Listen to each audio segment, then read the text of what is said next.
See, ladies and gentlemen, if you do not know the history of America, if you do not know who Malcolm X is, if you do not know the civil rights movements in America, you got to understand there are people in the United States of America that march, that protested for you to have certain civil liberties, okay? You could not go in certain school if you was a person of color. You could not drink from a same fountain if you was different color. You could not eat in a restaurant with the same race if you was a certain color. But please understand, this video that I'm going to play for you of Malcolm X is very important. It has nothing to do with racism, but it has a lot to do with when you see people like Mr.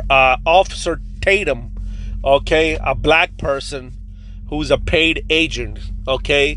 And when you see a lot of people that say some things about their own race that just doesn't make any sense. Well, they say something that's just not adding up.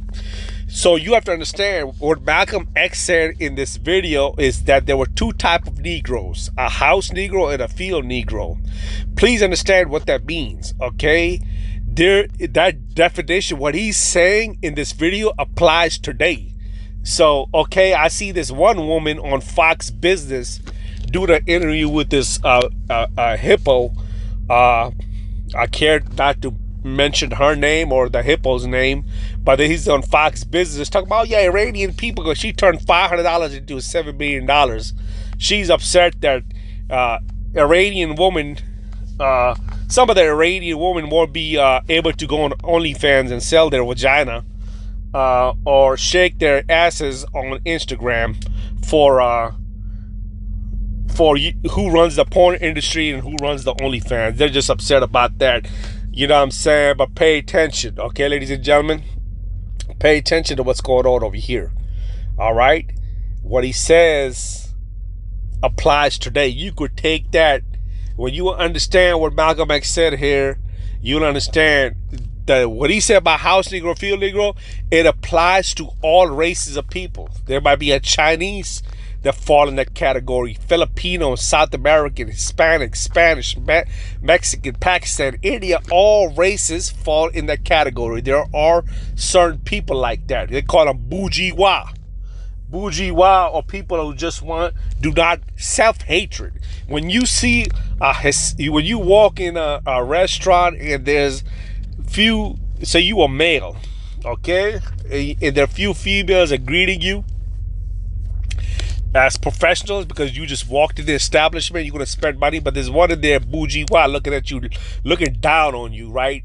What kind of shoes you got on, what kind of hat you got on, what kind of shirt you got on, vice versa to another gender, okay? That is called self-hatred, okay? So there are people that hate themselves and they hate their own races, okay? Now pay attention. During slavery, when black people like me talked to the slave, they didn't kill him. They sent some old house Negro along behind him to undo what he said. You have to read the history of slavery to understand this. There were two kinds of Negroes. There was that old house Negro and the field Negro. And the house Negro always looked out for his master. When the field Negroes got too much out of line, he held them back in check. He put them back on the plantation. The house Negro could afford to do that because he lived better than the field Negro. He ate better, he dressed better, and he lived in a better house. He lived right up next to his master in the attic or the basement. He ate the same food his master ate and wore his same clothes. And he could talk just like his master. Good diction. And he loved his master more than his master loved himself. That's why he didn't want his master hurt.